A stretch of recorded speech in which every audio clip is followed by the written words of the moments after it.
Hey everyone, SweetJohnnyCage here. Welcome back to part 4 of the Elden Ring full playthrough walkthrough.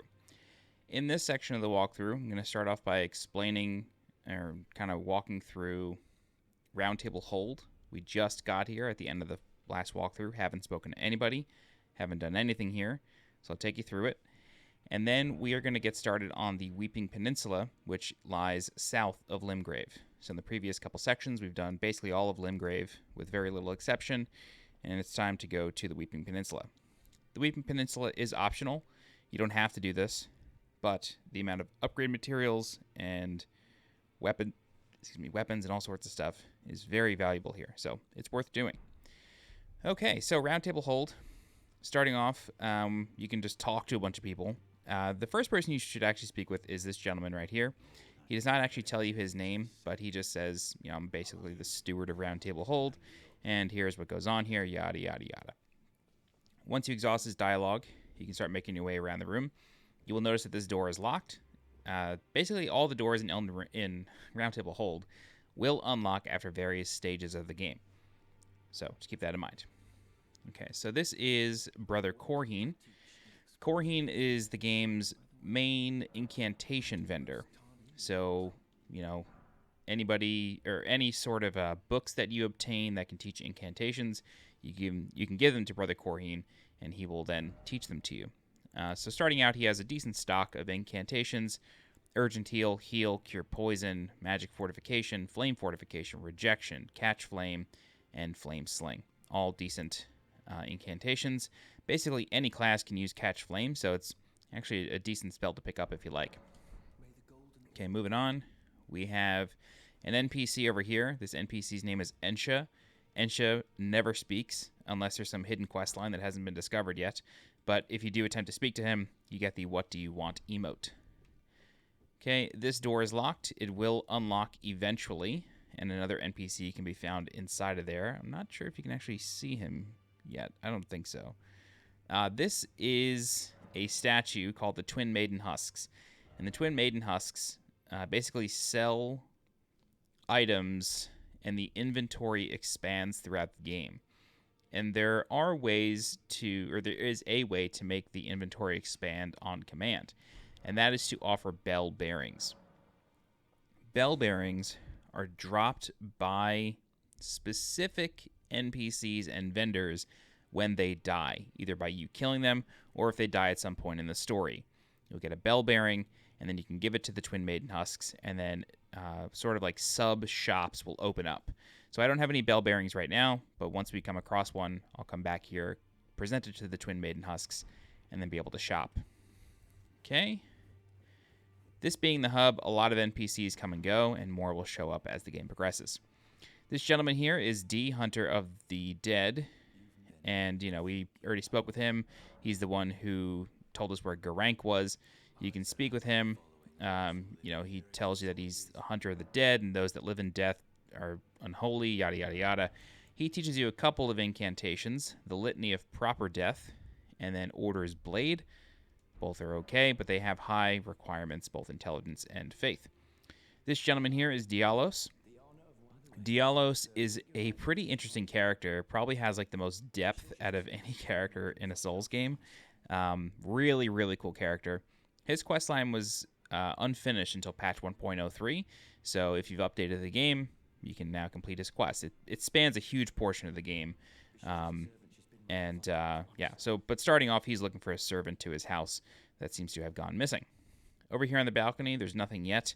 If we jump down here, we can fight an invader. I guess let's give that a try. See how it goes. Lots of bloodstains here. That should indicate to you that things are getting real out here. There's only one invader. It's not like a gauntlet or anything. And then you'll notice that on this level you can actually use your weapons. Oh, I do barely any damage. So you can use your weapons on this level of Roundtable Hold, which is decent if you want to like try out new weapons, see how they swing, something like that. It's a decent place to come. Oh, there's the blood magic. And, yeah, he heals. He can only heal once, so it's not too much to worry about.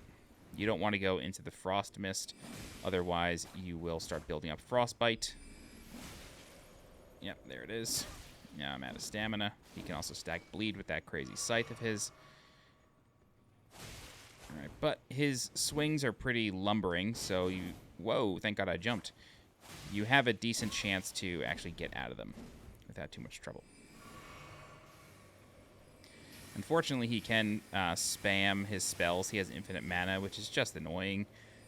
It also means that he can just, you know, put cloud after cloud after cloud down, and you can't really do too much about it, except either go in, just suffer the frostbite, or, you know, just try to wait him out for when he moves. We're getting him down, though. It's not that tough of a fight. It's just annoying because he can spam spells. Oh, I'm doing jumping R1s, not jumping R2s. That's a problem. Oh, whoa. Heal up real quick.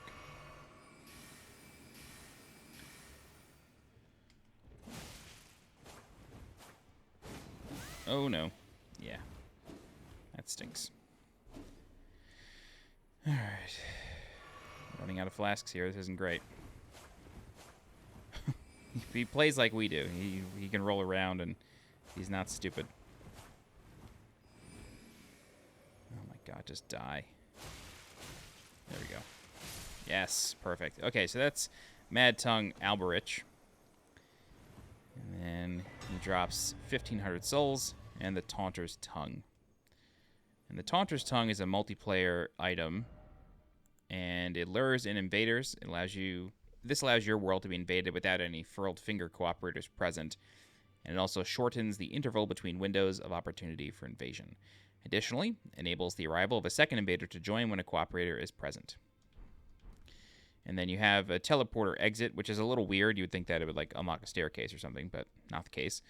You can come out here and go in here, and there is a weapon, and you can retrieve off this corpse. This is the Cypher Pata, or Pata. And this is like this cool kind of claw weapon.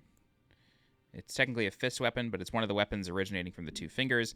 The formless sequence of ciphers comprise its blade, and as such, no shield can repel it. Deals holy damage.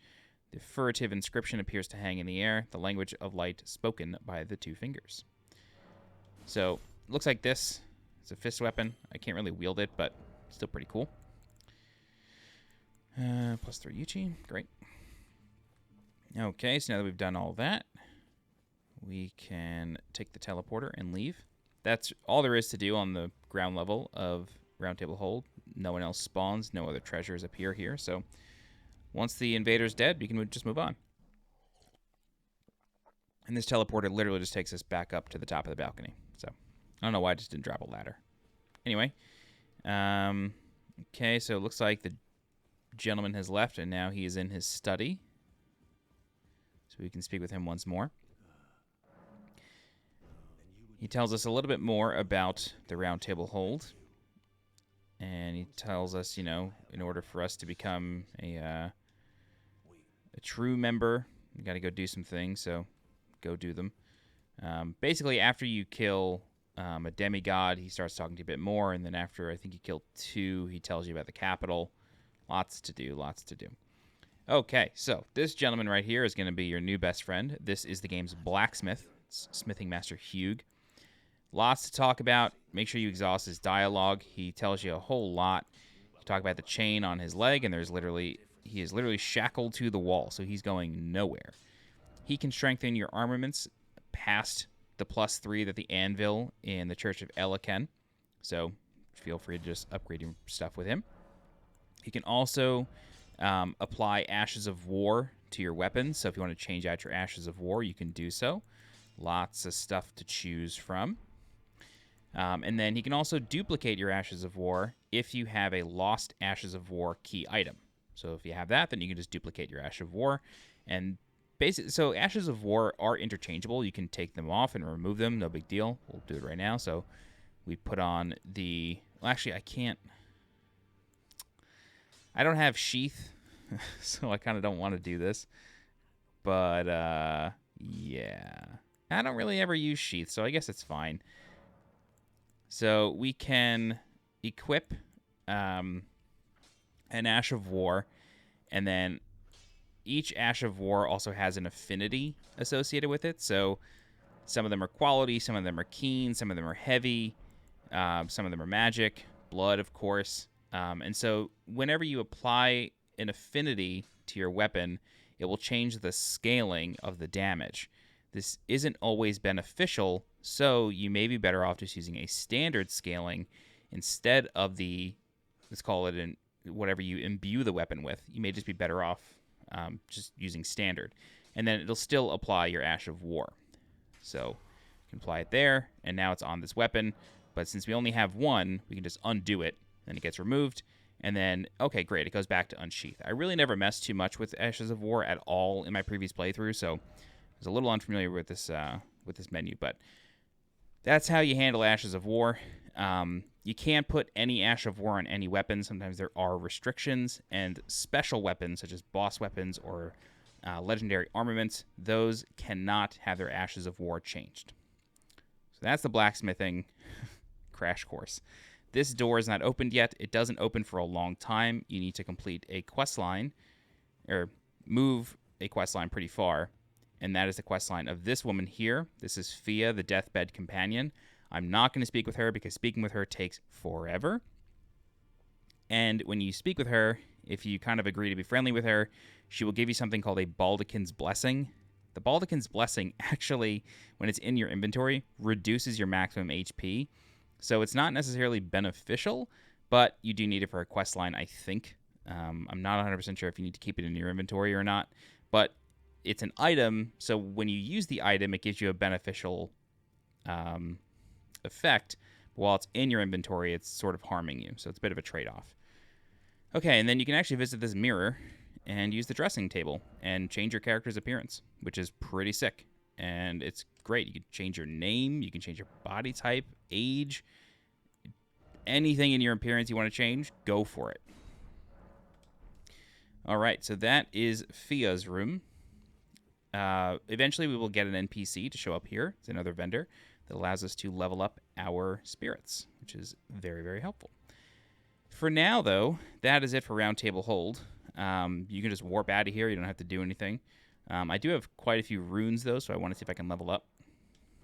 Yes, I can. Going to go for some endurance for now, and then that's kind of it for Roundtable Hold. So once you're ready, you want to go ahead and leave, and then I'm going to go to the Waypoint Ruins Site of Grace, and then we're going to head towards the Weeping Peninsula.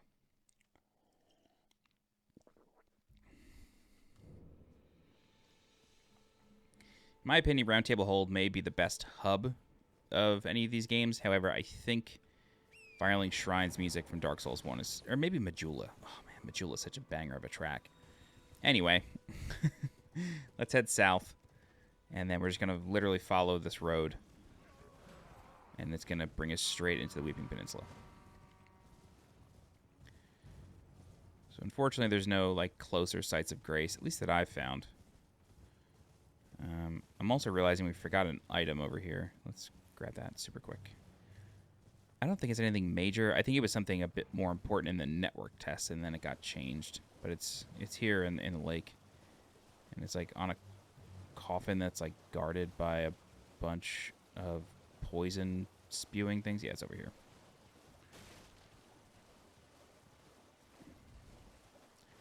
All right, so I'm going to attempt to get this really fast. Oh god, this is not going well. Yeah, it's just an arteria leaf. No big deal. Anyway. Go this way. And then over here in the lake, there's going to be a... Are they called bright bugs? I don't really know what they're called. But as soon as we approach it, more crabs are going to spawn. So it's really important that you kill it quick. God. Okay, well, it killed this forest. Oh, there's Unsheath. Well, that was lucky. Oh, excuse me. Okay. Wow, there's a site of grace here? Literally never knew about this. That's crazy. That's absolutely nuts. Yeah, I never found this site of grace. What a day. What a day we're having with this playthrough. Discovering new things all the time. Never knew about that. Okay. Back on the road. Just going to continue to go south. Yeah, I always felt like there should have been a bonfire over here. It's so funny. I just never found it. All right. So this bridge will take us to the Weeping Peninsula. We do need to be kind of careful, though, because there's a ballista on this bridge that will basically an active shooter. So it's going to be tough to get across, but we can double jump over the barricades. Oh God. And be okay. Get yourself a smithing stone. Stone sword key. And then there is a site of grace just over here. All right. Welcome to the Weeping Peninsula. Weeping Peninsula it's a small area, but it has a lot going on. So the first thing I recommend doing is resting, and then we're going to speak with an NPC over here.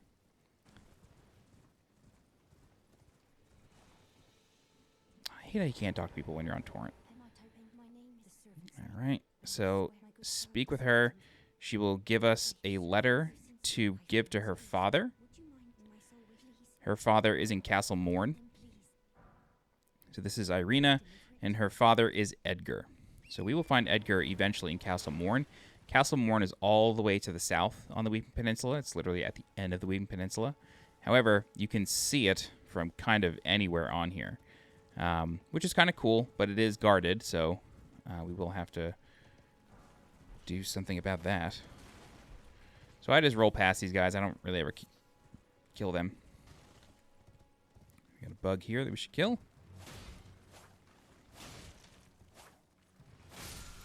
Great. And we get the Ash of War Mighty Shot, which can be applied to ranged weapons. Okay. So there's a site of grace here alongside a nomadic merchant.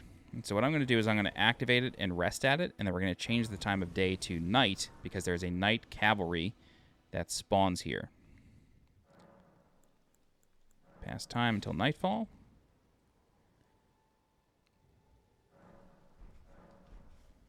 And then you should be up the road there. Let me talk to the vendor real fast.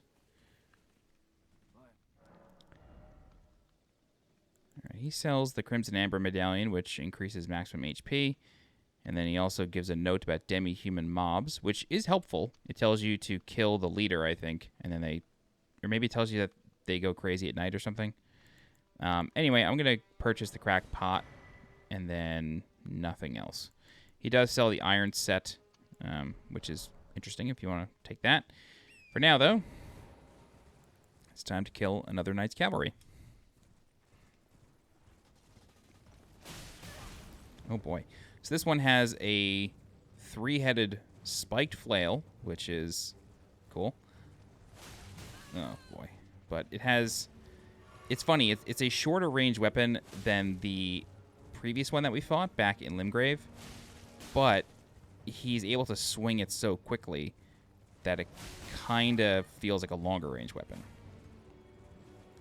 This may take a couple of times. He's doing serious damage.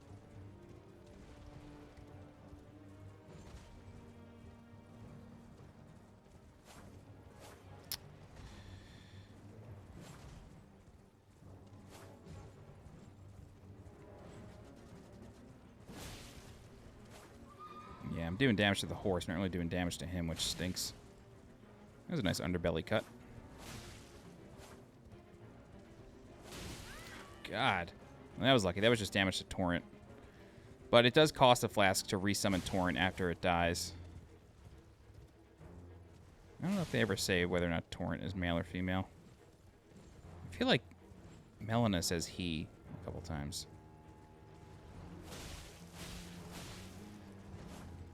All right, we're getting some good damage on this guy. Nice. Oh, and the stun. That means we get the execute. Oh, we missed the execute. That sucks. Whoa. Easy there, killer. Wow. All right, I'm going to back up. Yep. I really love the way they resummon their mount. It's really sick. I can't believe I missed the execute. I know it's not technically an execute, but it certainly feels like an execute with the animation. You literally stab the guy in the heart. Oh, out of stamina, not good. Nice. All right, so that's the Knight's Cavalry. No big thing. The Ash of War Barricade and the Knight Rider Flail, which is a really cool weapon. Go ahead and rest up to replenish your flasks, and now we can kind of get started. So there's a couple directions in which you can go. What I'm going to recommend first, just so we can get the map and get our bearings, is I'm just going to bum rush out the gate. There is a giant archer that is defending this area. So what we're going to try to do is just jump down and get the map. And then if I can, I think I'm actually just going to go kill the archer. There he is. So we got the map off of that obelisk. And so I'm just going to go after this guy just because I want to have the freedom of exploring this place without, you know, feeling terrified all the time. He is guarding Castle Morne, so if you want to go for it, you're more than welcome to. Castle Morne is not incredibly difficult, although the boss does give people a lot of trouble sometimes. But it's a decent place. Lots of enemies to kill, lots of souls to collect, or runes to collect. All right, so the general stratagem here is to just attack... Oh, forgot about the fire. Just attack the boss in the shiny parts, and then it'll eventually get knocked down. Or die.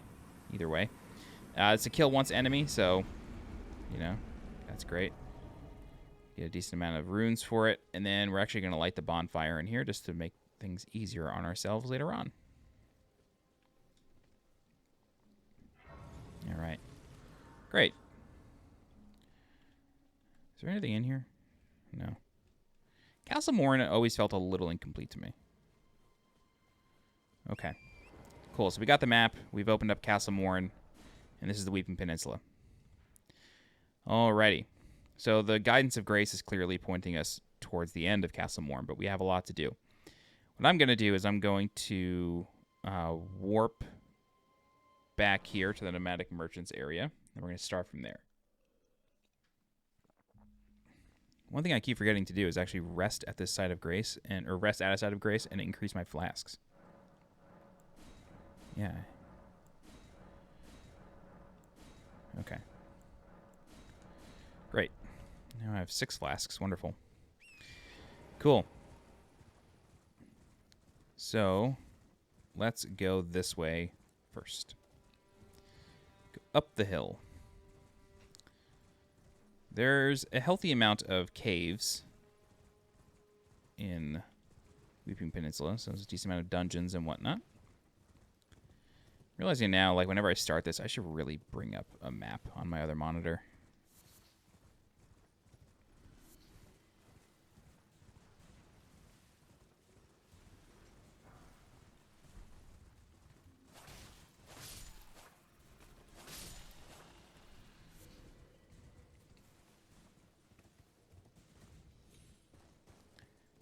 Okay, so, believe it or not, there is something down here.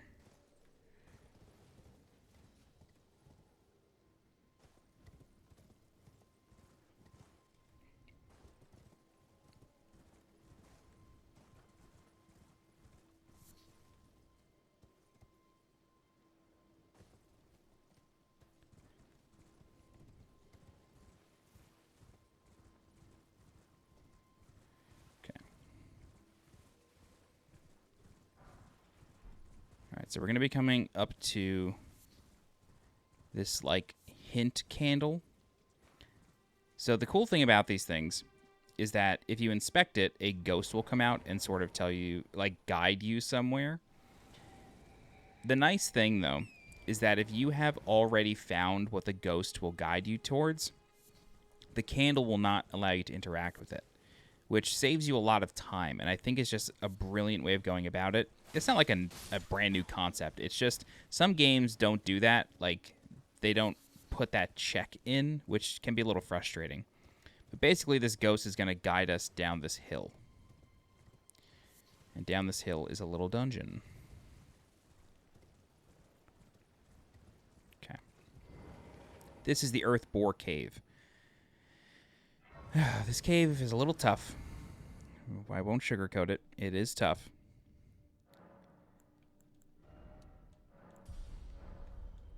So there's a chest there, but this chest is a bait. So you'll notice that the floor is cracked right there. Don't step on that. I mean, if you do, it's fine. You won't die or anything, but it's a trap. So instead, we're going to skirt around it, and it would basically just plummet you into a pit of rats. So you don't want that.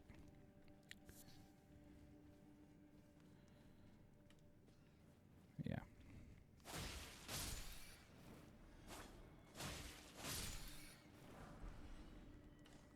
Rats can drop rune arcs, which is nice.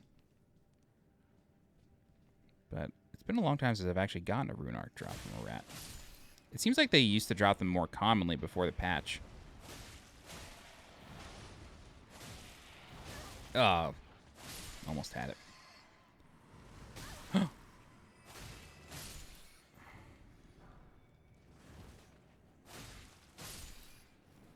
Okay. That's all that. This is where the floor would have dropped you into, like literally right in here, so. It's good that it didn't happen.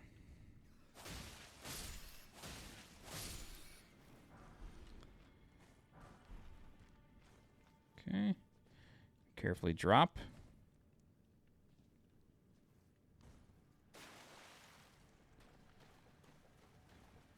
All these hints should let you know something's going to be happening. And so this boss is the Runebear. This boss is tough. You're fighting a giant bear in a very close arena. It has a lot of follow-up swiping attacks. It's just frustrating to fight. Just use a summon. It'll help you out tremendously.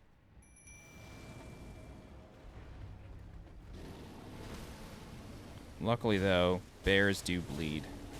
It has a grab you have to watch out for. If you notice that the bear is just sort of like staring at you for more than a fraction of a second, chances are it's going to charge into you, and you really don't want that to happen.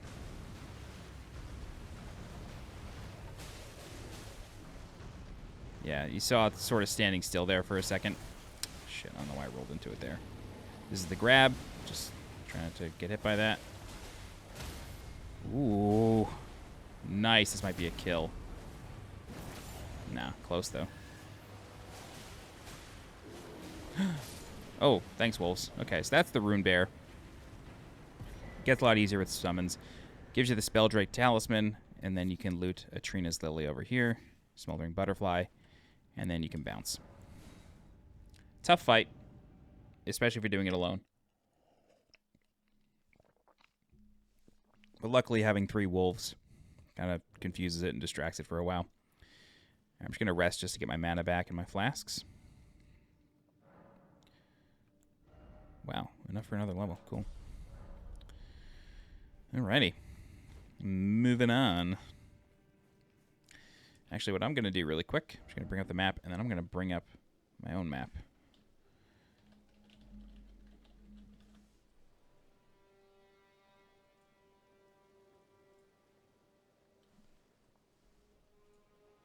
Perfect.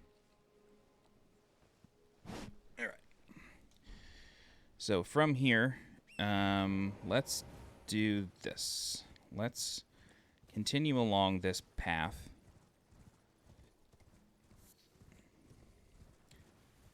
Up here. We're going to find ruins. So this candle, you can't interact with it anymore because we solved wherever the ghost was going to bring us to. So, kind of nice. All right, so these ruins over here have sort of like a field boss. Yeah, and then these demi-humans are just chilling out in the shadows, I guess. Weird. Hey, a falchion, nice. I always love seeing those. Brings you back to the Demon Souls days. Okay, so you have a few of these big flowers. Really nothing to worry about. Just checking to see if there's anything that they were guarding, but doesn't look like it. Level 2 golden rune. Okay, so we're going to head into these ruins here. And I'll show you where they are on the map, just because we've sort of circled around a bit. I'm in combat. Right, so the ruins are right here on the map. These are the Demi-Human forest ruins. Like I said, there is a boss in here, so you do want to sort of tread carefully. What I recommend doing is killing any Demi-Humans that you find before attempting to fight the boss, because the boss can invite them to join, and that's not fun.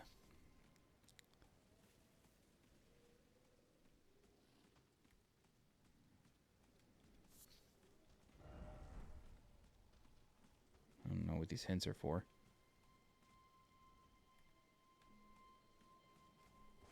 Yep, I knew it. I knew it, man. It's always the brown bushes. Always the brown bushes. There we got Demi-Human Chief. Although, not nearly as frightening as last time because our weapon is leveled up and we're not in a cave with two of them. Ooh, Bloodstained Dagger, nice. I don't know if I ever found that in my original playthrough.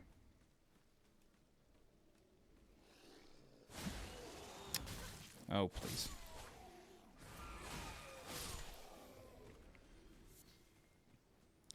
Where's the big guy? Oh, he's over here. Right. I was like, I feel like there should be more here. Alright, so... there's a big guy. Yeah, unfortunately, any scream from a Demi-Human is going to cause him to join. So let's go ahead and summon, and we'll start taking care of things.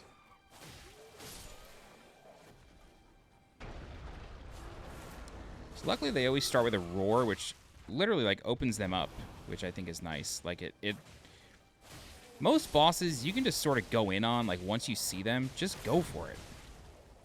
Like, the odds of them attacking right away are just, like, statistically slim. So, you don't really have to, like, worry too much.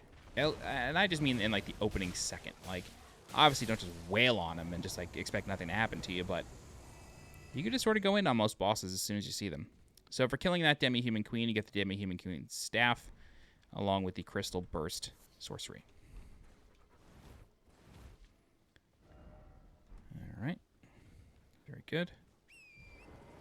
So that's that. I guess it technically wasn't a boss. I don't know, you fight a lot of those things. Okay. So we're going to come up here.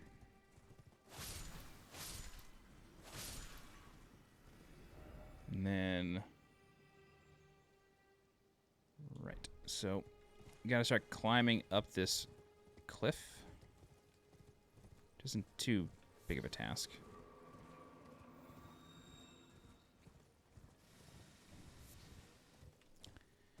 Alright. And up here, we have a church. Whenever you see these churches, they're very rarely not guarded. They generally will have some sort of enemies nearby. You don't always have to kill them, but you know, if you ever want to really like take a break in them, you should. Okay. Cool. So we can rest here at the Church of Pilgrimage.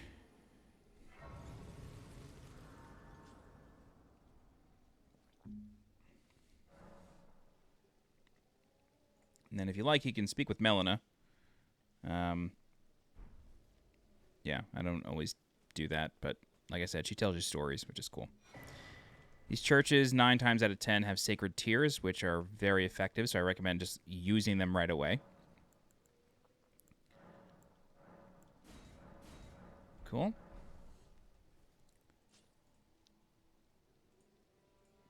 All right. Come through here. Oh, I really didn't want to aggro the jellyfish. That was not intended. Oh, God, I hate how prompts just, like, totally kill your other buttons. Okay. So the Church of Pilgrimage is... oh, nice. That's good. That's going to have a higher block rating than what I'm using now. 78 versus 68. Yeah, I'll take that. The church is... this church in particular, sorry, has a purpose. And so we're going to, like, come back here eventually as we do Stormveil Castle. For now, though, we can continue on down. Let's go here.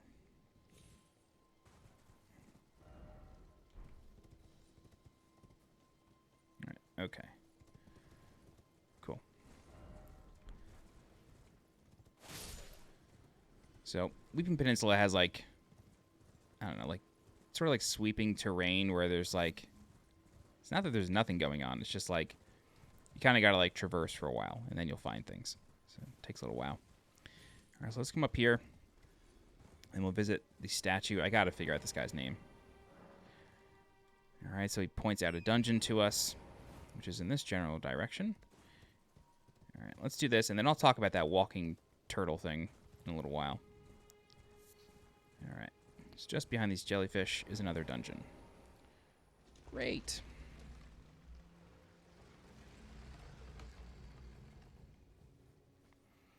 All right, these are the Tombsward Catacombs.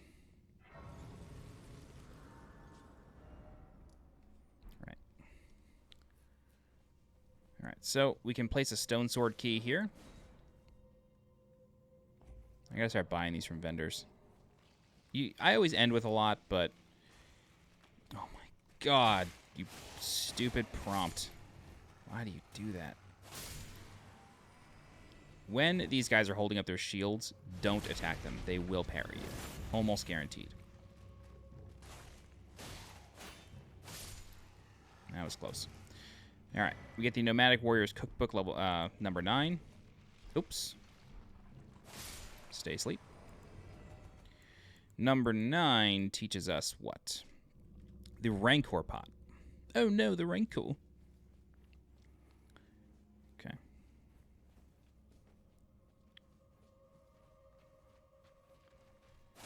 This guy has no weapon. But you're not going to do too well without a weapon. You should rectify that situation. You should contact your local representative. See if he'll give you a weapon. If you live in a red state, I'm sure that'll happen. Okay, great. So the switch is up there, obviously. You gotta be a little careful, though, because there's quite a number of enemies here. Let's tuck in here, take care of this guy. The other ones should start running towards us. I said the other one should start running towards us. Maybe not. Yeah, the other one has a bow. But if we keep moving forward, we should be okay. Great. I always forget they could stab you with the arrow in this game. It catches me by surprise every time. I love it, though. I think it's so cool. All right. Just checking for an illusory wall. Illusory walls do exist in Elden Ring. They're just rare. You know what's funny? I don't know if the catacomb they showed in the gameplay demo, or the gameplay reveal, is actually in the game. Like, the one with the illusory wall.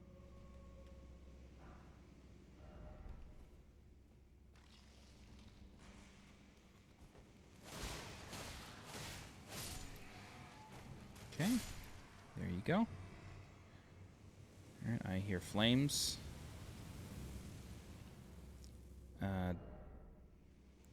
Right.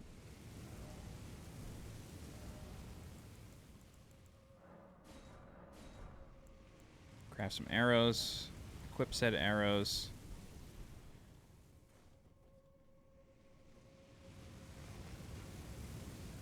Shoot the statue in the distance. It drops. Great job.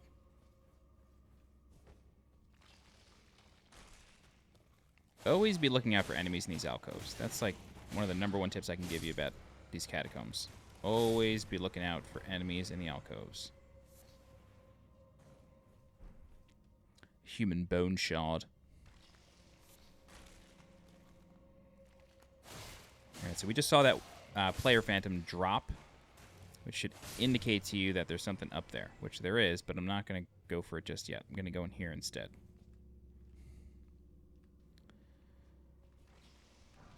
Oh my god, there's so many. Try to make quick work of this guy. Wow, this is like really working out with this positioning. Okay. I mean, maybe I spoke too soon. I don't know.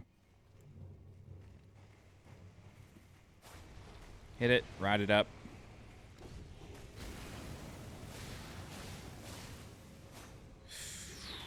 Oh, goodness.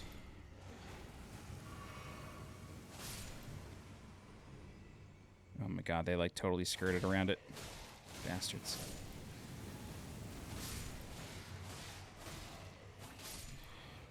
Will that kill the Ichor? No. Stinks. Okay. The prattling pate, thank you. You know, I don't actually know what these things sound like. Whoa, that's terrifying. I wonder if that's supposed to be Blacksmith Iji.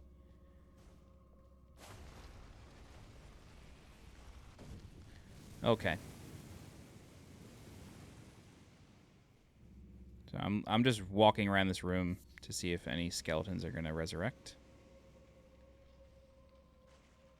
Yeah, I hear a couple in here.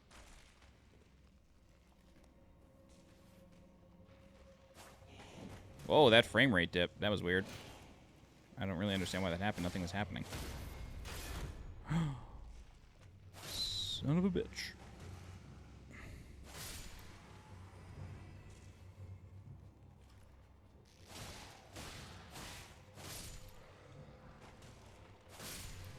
Okay. Alright, head down here. And now we have the switch. But just be on the lookout for enemies up here, just in case. Great. There's a switch. Somewhere a heavy door has opened. And that somewhere is right here. Alrighty. Boss time. I actually don't remember what the boss of this place is. But we'll find out. It's probably an Erdtree avatar. Not an Erdtree avatar. Erdtree Burial Watchdog.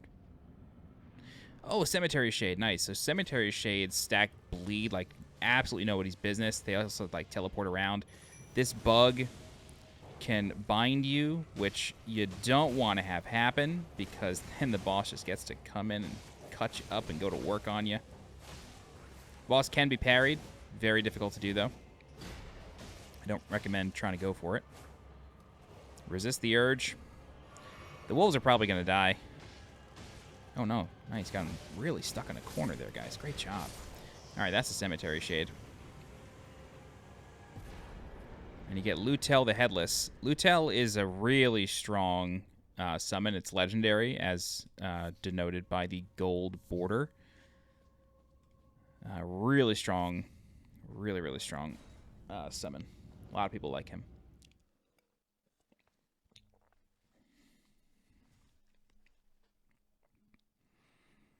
Do I have enough mana to summon him?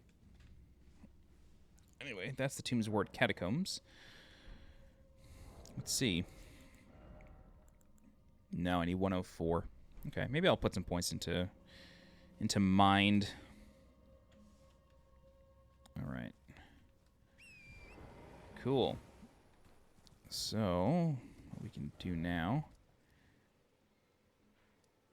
is let's continue up here because there's actually a field boss up here for us. Field boss, world boss. Let me know what you call them. I feel like everybody calls them different things. Oh, what was that? I thought I saw a treasure there. Okay, so this world boss is an Erdtree avatar. You're going to get really familiar with these things. They are all over the joint. Every zone has one, maybe two minor Erdtrees, and Erdtree avatars are almost always guarding them. There's only one exception I can think of, and it's Limgrave. For some reason, Limgrave does not have an Erdtree avatar. So that attack right there, you can just roll right through it. If you have played Dark Souls 1, oh god. If you played Dark Souls 1, these guys more or less have the same exact moveset as the Asylum Demons. So if you're familiar with those fights, basically the same. With the exception of that shooting star attack. For that attack, all you gotta do is pick a direction and, oh, whoa, and run in it. Oh, this is bad. Might be dead. Whoa, that was close as hell. For the shooting star attack, you just gotta pick a direction and run in it. And then all of these stars will just trail behind you. You can literally just run in a circle. But of course, watch out because the boss can do that. You can stagger the boss, and then when that happens, you just like stab him in the trunk face thing. I don't know. Whoops, ran out of stamina. Oh, I was so greedy. All right, anyway, that's the Erdtree avatar. Generally, they drop tiers for the Wondrous Flask of Wondrous Physic. It's so hard to say. Yep, this one drops the Opaline Bubble tier and the Crimson Burst Crystal tier. Cool. You do have to be careful, though, because sometimes they have ads around them, which can get frustrating, but that can happen. Okay, so, as always, tarnished sunflowers grow near them. All right. Yeah, let's do this. Let's do like a loop around here. So there is a merchant's shack sort of on the beach here that we can go to. The main thing I want to point out in this direction, though, is this tower. This is called the Tower of Return. The Tower of Return is an interesting thing. The Tower of Return has a chest trap on top of it, and we'll take it. You know, we'll take it. It's not a big deal.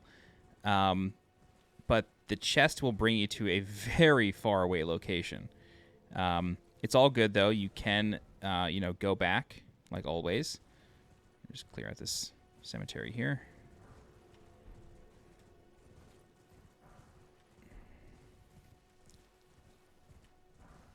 It's not one that's like, it doesn't send you to an area that like has 50 enemies. It's not like the mine that you get sent to. It's nothing like that. It's far more manageable, but it does send you far away. This way. So there's a shack over here. Oh my god, I missed the artist shack in Limgrave. Oh my god, whoops. Damn, I can't believe that I did that. Okay. Not a big deal. There's a merchant over here alongside a site of grace. I will go back and do that really fast. I can't believe I forgot that. Okay. Speak of the merchant, I think this one sells a lantern, actually.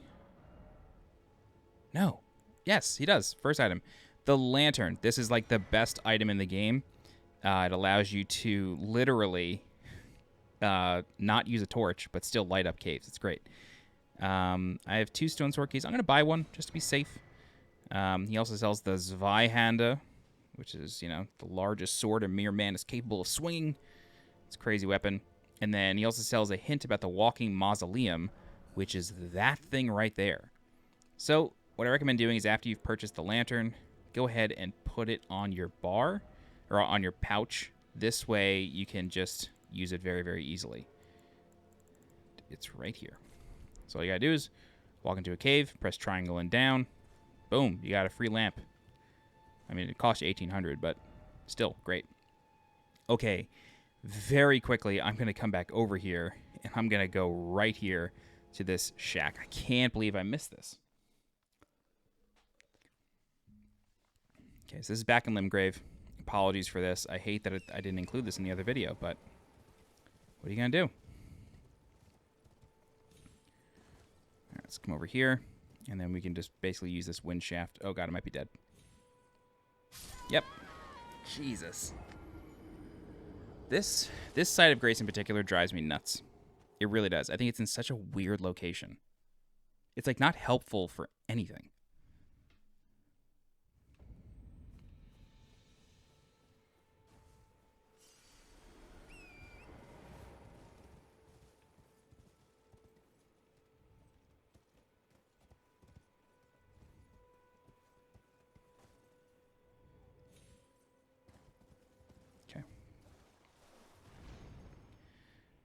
All right.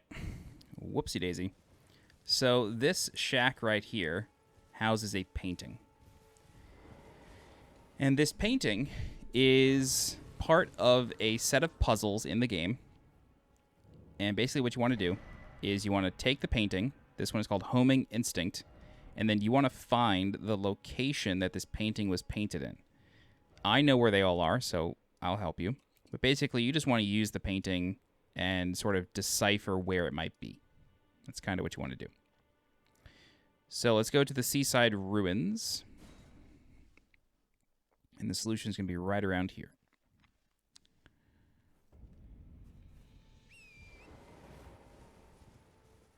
Is Yura still here? He should have moved. Why is he still here? Beautiful work. Felling that dragon. And as such, the heart, if you should find and seek the... You must not forget those who partake their hunger until the flood of strength. It's no surprise.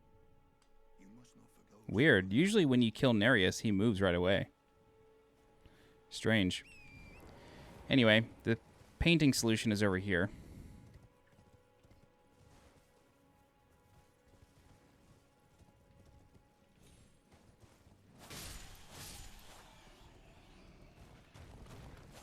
You don't have to kill these bats, but they will bother you. Okay, great. Cool. So just over here is a little graveyard. And then as you approach the place where the painting was drawn, you'll see the artist show up. And then he will drop a treasure where he once sat. So this one is the Incantation Scarab. It's actually a really useful helm. It increases... Golden Scarab slightly reduces FP cost of incantations, but increases damage taken. So the various Scarab helms do different things. I could have sworn that was the one that increased item discovery, but that's clearly a different one. Anyway, that's the first painting. First painting of, I think, 5 or 6. Some of them are hidden within dungeons. Some of them are in like really weird places. So, yeah. Okay, so we can go back to the Isolated Merchant's Shack, back on the Weeping Peninsula. And then do our thing. Okay, so it's time we spoke about this giant walking turtle with a building on top of it. These are mausoleums. And the mausoleums are used to do something called a Remembrance duplication. However, in order to access the mausoleum itself, you need to help it out, and you need to clean up these weird skull-shaped bits of soap scum that are found on its legs. You don't have to clear every single piece on all 4 legs, but once you do enough, you'll sort of like witness like an earthquake, and then that is your cue to get out, and then just like let the turtle fall. You really only ever have to do like 2 legs, depending on how much soap scum is on a leg. Oftentimes these things are guarded or they are in weird places. If you look closely in the distance there, you'll see like a bunch of like ghostly enemies. Those will go away once you help Mr. Turtle and clean up his feet.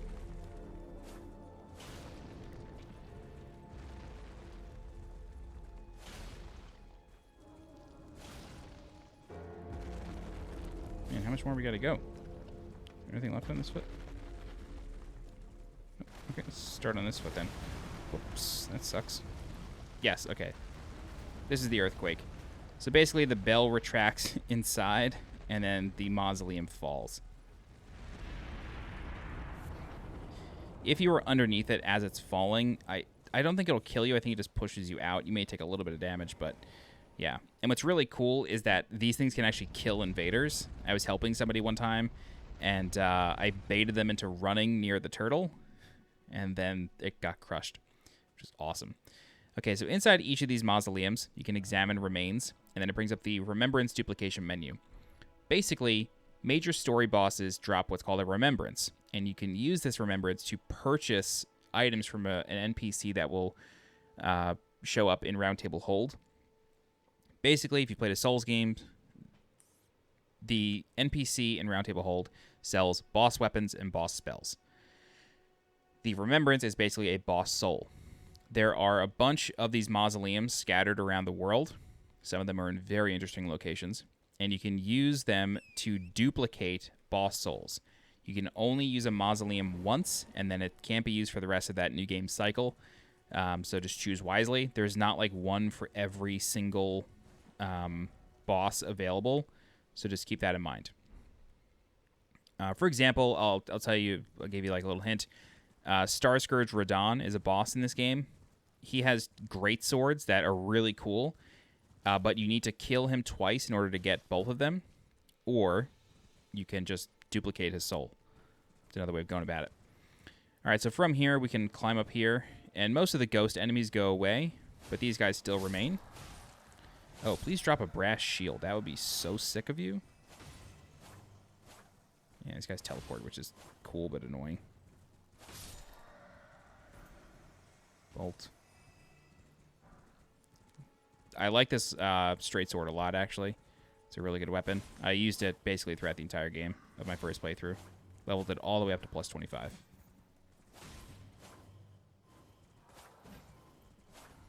God, boys. Yep. Okay, cool.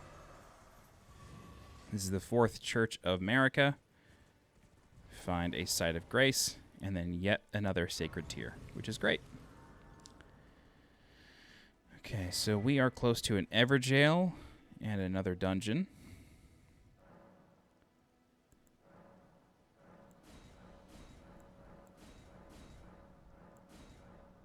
Okay, can I level up? Yep.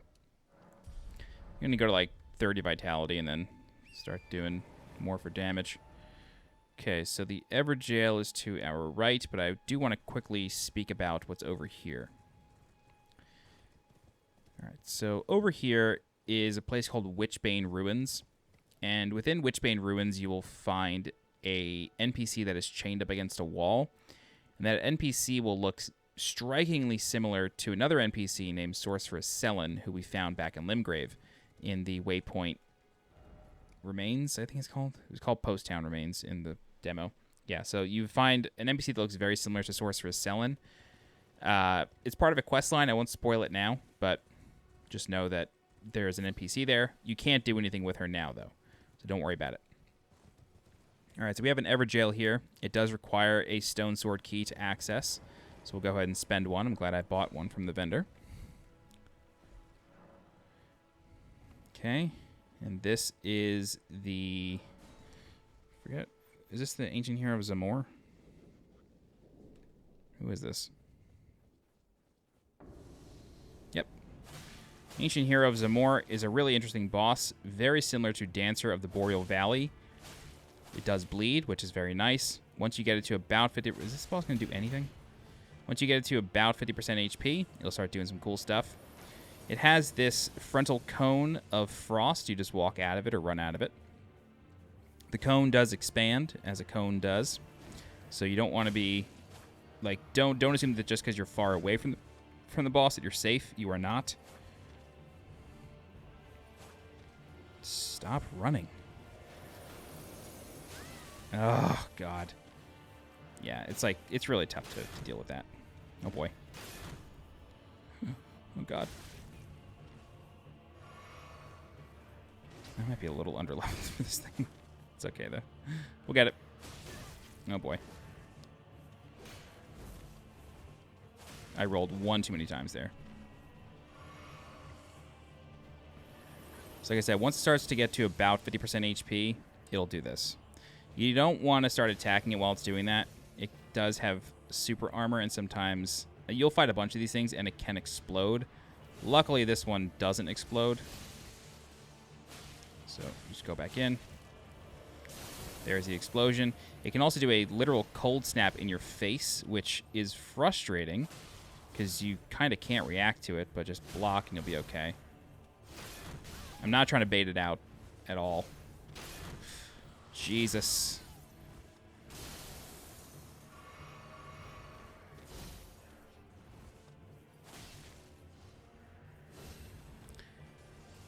Yep. That's the cold snap. Luckily it doesn't do too much damage, but it does build a lot of frost. You have to be careful. Jesus. You can jump over that just to ensure you don't take any damage. Oh, boy. Shouldn't have done that.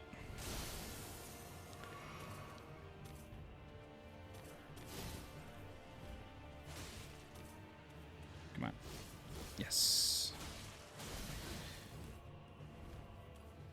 One more hit. Got him. Cool, so that's the Ancient Hero of Zamor. It can be a tough fight. Just think of it, if you play Dark Souls 3, it's kind of like Dancer of the Boreal Valley, in which it moves very smoothly and kind of dances around. as implied by the name. So the attacks can be a little bit delayed, like it drags its weapon behind it, and then it'll attack. So kind of tough to get used to, but cool boss nonetheless. All right, and then there is actually a cave or a catacomb nearby.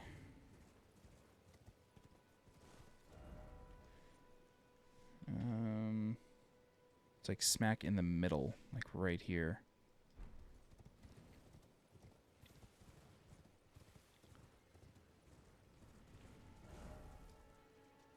It's like probably like right here.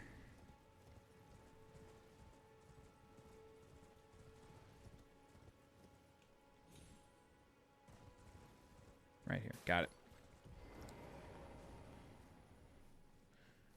All right. This is the Tombsward Cave. Go ahead and strap on your lamp. Love that lamp. Best item in the game. You basically never need a torch again, and it frees up your hand to have a shield. It doesn't light things up as brightly as a torch. That is for certain. But it still helps a good deal. Oh, I hate this place. Okay. Well, good news. I have the ability to craft neutralizing boluses, which will allow us to negate poison or cure poison relatively quickly. But it does come at a cost. All right, so I can only make a few of these. What's holding Great Dragonfly Head? Oh boy. Okay. Well, I'll make what I can, and then I'll be careful in how I use them. So make sure you do your best to run through the swamp. You don't want to just stand in it all day.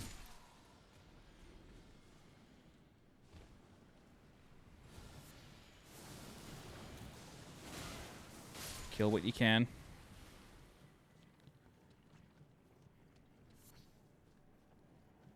If you get poisoned, just keep an eye on your health. Sometimes you can just, like, eat the poison and just heal, like, power heal it, really. That's one method. It's, like, not the most safe, but sometimes if you don't have a lot of, you know, regenerative items or, you know, like, the ability to heal poison efficiently, sometimes it's just the way to go.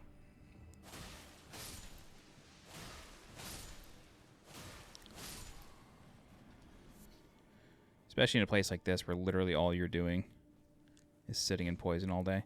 Okay, so that's the boss. I don't want to fight the boss just yet. If I recall correctly, the boss of this place is actually quite easy. And actually having a torch is recommended for the boss. You'll find out why soon enough. Okay, so just watch out for the slimes that roam this little swamp cave. It can be a little frustrating, but is what it is. They are often clinging to the ceiling. Ooh, giant rat.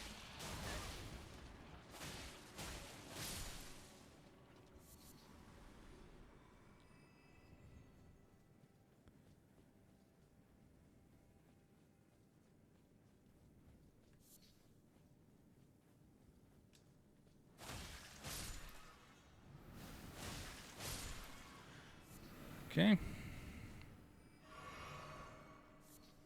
Yeah, I knew that wasn't going to be an illusory wall.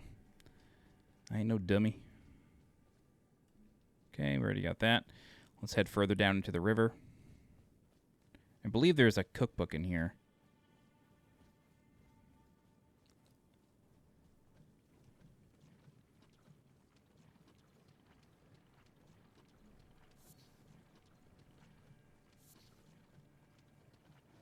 Oh, wow, I did not understand why that was glowing red. I didn't know what was going on here. Oh my god, he's jumping out of the walls. Yes, the Nomadic Warrior Cookbook 8, which teaches us what? Poison grease and drawstring poison grease. Cool. All right, moving on. So we can't get back up the waterfall, but we can go this way to the overlook here. So what I'm going to recommend we do at this point is cure your poison, even though it's just about to run out, but I want to conserve my flasks. Right. Drop right here. Go in here. And now we're going to fight the boss. And I believe this boss is just a giant poison flower. Yep. Nothing to worry about. So it will almost certainly poison you. Take care of the little ones first. Just like a raid boss in an MMO. Always take care of the ads first, unless your raid leader tells you to ignore them. I was a raid leader, so I'm telling you to kill them. Attack it with a torch. Go to town. Whenever you hear that noise, it means back the hell up. Oh, we actually interrupted it. Cool. All right, that means big poison explosion, but you can actually interrupt it. And the cool thing is lighting the boss on fire will actually dissipate any poison cloud that it has emitted, which is really cool. So you get the Viridian Amber Medallion, which increases your stamina, which is quite cool. And then once you're ready, bounce.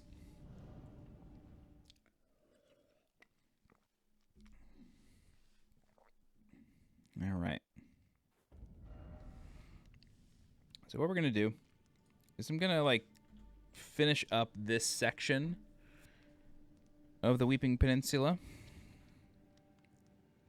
There's apparently a site of grace here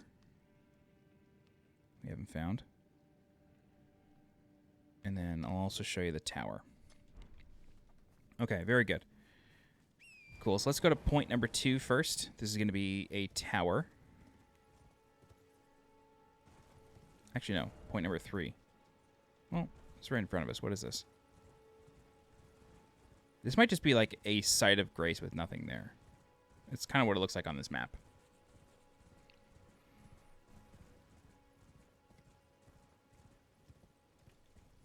Yep. Cool. Yeah, this is perfect then.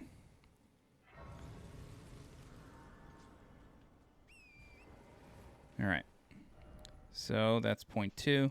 And now let's go to point 3, which is the tower that I was talking about earlier. This will be a very nice place to end. So, the tower that we're going to go to is called the Tower of Return. And it's an interesting name. I don't quite understand the context. Thinking maybe it returns you to where the ensnarement trap brings you? I don't know. In any event, that's where we're going. So, this tower is somewhat heavily guarded. We'll kill everything outside, because why not? We're here. We're here. I'm Pan. Deal with it. Great. Okay, so yeah, it's guarded by a dude on a horse, and he's got some flunkies. And of course, he can use a lightning bolt attack that you really have to be careful of. But the horse is quite susceptible to our blade. Pop off. Get the execute. Drop him. We get the cool, like, Grim Reaper effect there. Because of our talisman. Whoa, cameras. Great. Okay, cool beans. Got some decent replenishment. Pick the corpses. Clearly there's a ballista on the roof that I forgot about. All good. All right, so we are clear of that. Hello, thank you. Got the dagger. And welcome to the Tower of Return. So, it's just a tower, you just climb up it, no big deal. But the chest at the top will send us somewhere in the distance. Just be ready for that. It's really nothing to worry about, though. It's not a giant ambush. Hello. Goodbye. All right, go ahead and get trapped. And the really important thing to remember is where this thing brings you.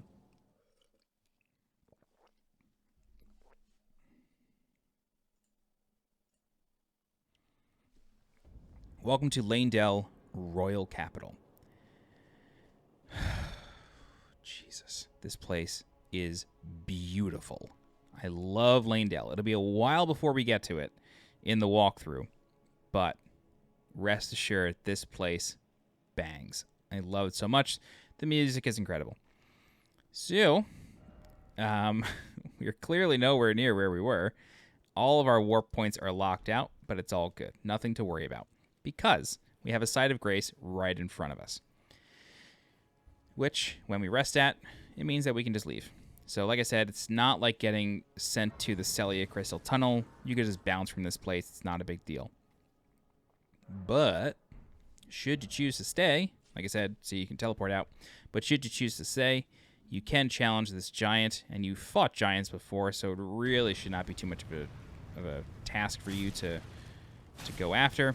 Keep in mind, this giant is somewhat late in the game, so maybe like the midpoint of the game. So it's going to... Oh my good lord, I was not expecting to get one shot. That sucked. It's okay. Side of Grace is right in front of us. Really not a big deal. I'm going to kill it. I just was not expecting that. I knew it was strong, but... Wow, that was hilarious. The reason we're doing this is because there's a chest here with a talisman inside. And I also want to explain some things.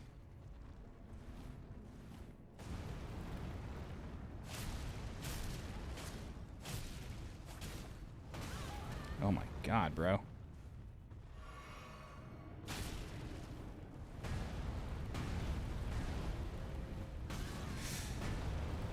Holy moly.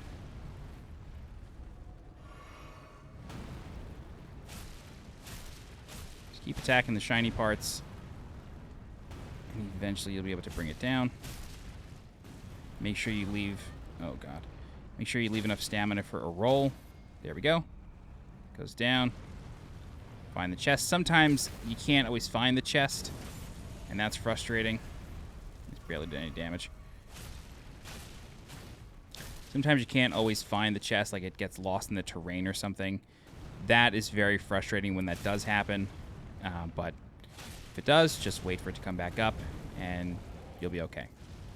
Back up from the fire, from the fuego. I don't really know where it does. Come from his mouth or his chest. I'll take a closer look at that. Have to get Seth Meyers on the case.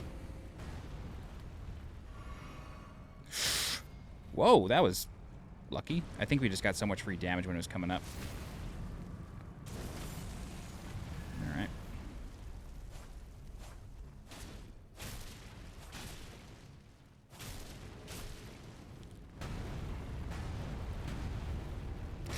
Oh, God, every fucking time. I'm probably dead. Bro, please come back. Or fall off. That would be pretty gangster of you if you just fell. Oh my god, is it gonna happen? No. We wouldn't be so fortunate.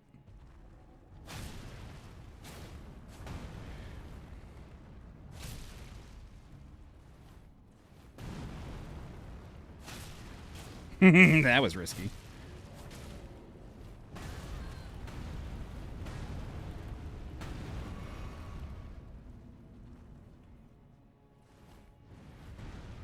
Bro. Fall off. I want to see you do this.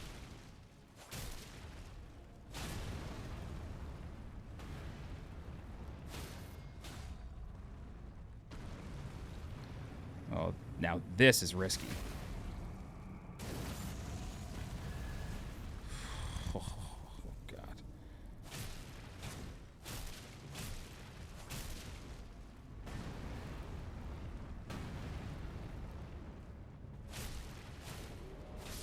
Nice, we got him. Cool, so that's the giant. Gives you 3k souls and safe access to this chest. Oof. And you get the Blessed Dew Talisman, which does what? Slowly restores HP over time. Talisman depicting a drop of the Erdtree sap, a blessed boon.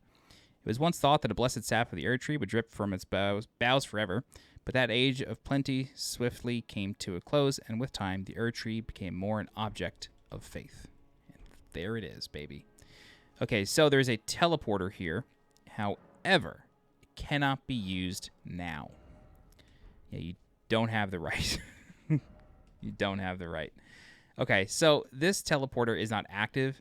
If I'm being 100% honest, I don't know what the trigger to make it active is, but by the time you actually need it, it's so late in the game that it will be active. I think the making it active is just like reaching Leyndell like normally through normal means, like maybe killing the boss outside that gives you access to the dungeon, but I don't know. But yeah, this is like the coolest place ever. I love Leyndell so much. The music is so regal. It just sounds so nice. And it's just a cool place. It's a really cool place. I can't wait to show it to you in the walkthrough. It's so much fun. For now, however, what we should do is we should go back to Roundtable Hold. And then we'll end the walkthrough. Since we have a hub, we will sort of try to remember to always end it here. But let's see if we can upgrade our weapon anymore. I don't think I picked up enough shards. But I don't know, maybe. I took you for dead. No matter. Lay out your arms. Nah. Oh, we didn't actually ever go downstairs here. So downstairs, you can use a stone sword key. How many do I have? I have 2. Okay. We use a stone sword key. We'll open this up. And then in here are a couple items. Oh, we need 2. Jesus. Get Creepus's black key crossbow and 20 bolts. Yeah, I'm going to go ahead and use... Oh. What?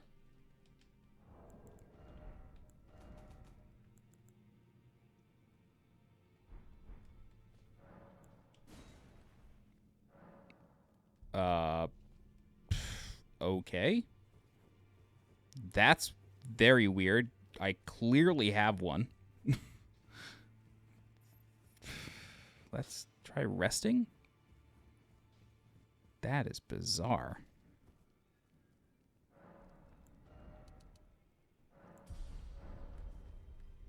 I've never seen that happen before. Granted, I don't remember the last time I only had one in my inventory.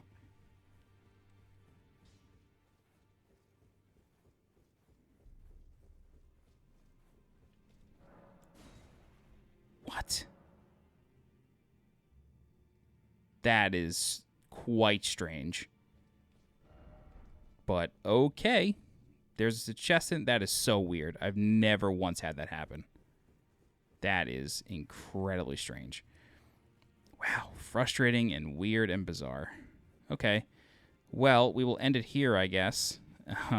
Unfortunate. You can go back here. Nothing there, though. It's just a ladder.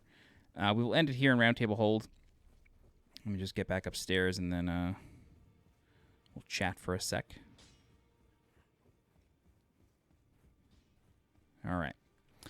So, in today's walkthrough, or this part, we did basically the western section of Weeping Peninsula.